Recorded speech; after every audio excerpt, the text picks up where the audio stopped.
وزارت مدافع روسیه ادعا کرده است که با برگزاری عملیات جوابی انتقام حمله پرقربانی ارتش اوکراین را که شب سال نو سبب مرگ 10 سرباز روس شده بود گرفته است.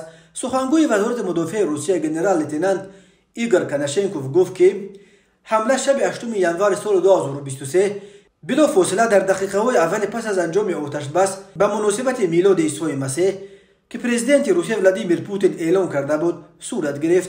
به گفته او نیروهای روسیه 2 خوابگاه را در کراماتورسک زیر حمله قرار دادند که در آن نه کمتر از 1300 نظامی اوکراینی میزیستند و بیش از نصف آنها جان خود را از دست دادند. کراماتورسک 120 کیلومتر شمالتر از شهر دونیتسک جایگیر شده است. بنا به ادعای وزارت مدافع روسیه نیروهای این کشور در کراماتورسک خوابگاه رقم 28 و خوابگاه رقم 47 را با موشک‌های دورپرواز زیر آتش قرار دادند. در خوابگاه رقم 28 زیاده از 700 نفر و در خوابگاه رقم 47 زیاده از 600 نفر از نظامیان اوکراینی جایگیر شده بودند.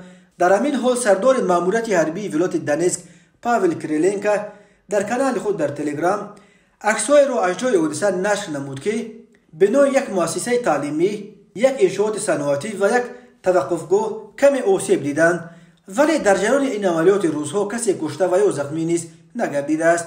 همچنین او قید نمود که از جانب روسیه در عموم 7 موشک شلیک کرده شد. این خبر را در وزارت مدافع اوکراین نیز شرح داده گفتند که این معلومات آنقدر بی‌اساس است که مثل معلومات پیشین آنها در مورد از بین بردن هیمارس است.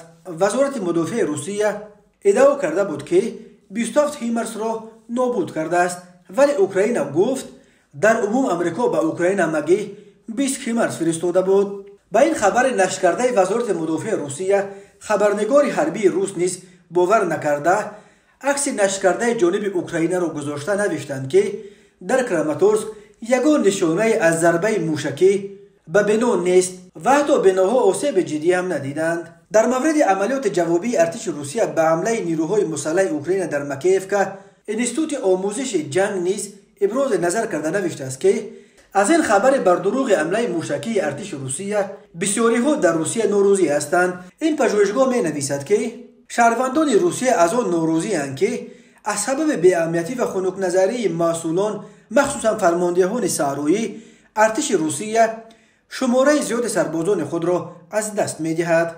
شب 31 دکامبر به 1 ژانویه سال 2023 ارتش اوکراین در منطقه مکیفکا به بنای آموزشگاهی که در آن سربازان روسیه میزیستند حمله موشکی انجام داد. جانب اوکراین گفت در این عملیات نه کمتر از 400 نظامی روس نزدیک 300 کس مجروح گردیدند. وزارت مدافع روسیه کشته شدن تنها 89 نفر را تصدیق کرد.